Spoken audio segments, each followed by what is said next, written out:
और पीएम मोदी चेन्नई में 11 बड़े प्रोजेक्ट्स का शिलान्यास करेंगे। इन प्रोजेक्ट्स की लागत 31,400 करोड़ रुपए की है। सभी परियोजनाएं रेल कनेक्टिविटी और दूसरे इंफ्रास्ट्रक्चर से जुड़ी हुई हैं। हैदराबाद में आईएसबी के 20वें स्थापना दिवस समारोह में पीएम शामिल होंगे।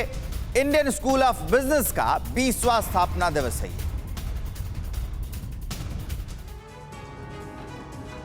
पीएम नरेंद्र मोदी आज दक्षिण में 2 राज्यों के दौरे पर हैं, जहां पर प्रधानमंत्री मोदी चेन्नई को बड़ी सौगात देने वाले हैं।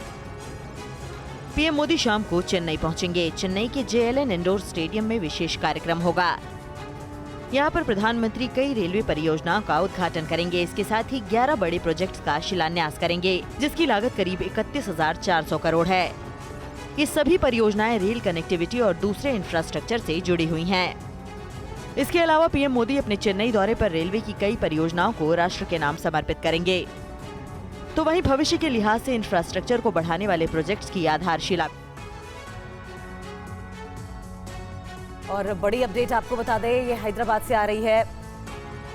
इस अपडेट पर बात करेंगे, लेकिन उससे पहले एक और बड़ी अपडेट आपको बता दें। लोकसभा के लिए बीजेपी ने तैयार किया है रोड मैप। मोदी सरकार के 8 साल पर बीजेपी ने बनाई है स्ट्रेटेजी। बीजेपी ने देश की 144 लोकसभा सीटों पर फोकस किया है। प्रत्येक मंत्री एक लोकसभा सीट में 3 दिनों तक रहेंगे। मोदी सरकार की उपलब्धियों की जानकारी देंगे। आपको बता दें, मोदी सरकार के 8 साल पूरे हो गए हैं। इसी पर कल एक मीटिंग हुई थी। खुद प्रधानमंत्री नरेंद्र मोदी भी इस मीटिंग में मौजूद थे। और अब जो जानकारी निकलकर सामने आ रही है वो ये कि बीजेपी ने देश की 144 लोकसभा सीटों पर फोकस करते हुए प्रत्येक मंत्री को एक लोकसभा सीट पर 3 दिन बिताने की बात कही है।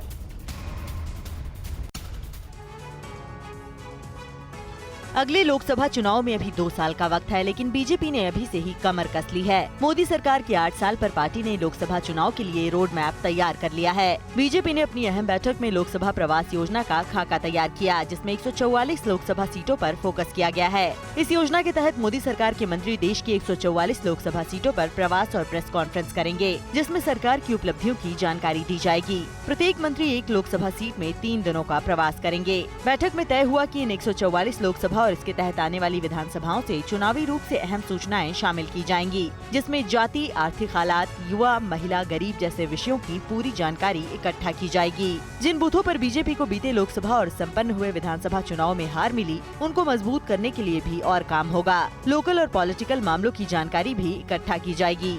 अगले 18 महीनों में पार्टी की स्थिति को मजबूत करने के लिए लोकसभा प्रवास अभियान शुरू किया जाएगा। इस अभियान को पूरा करने के लिए केंद्रीय, प्रदेश और क्लस्टर समिति होगी।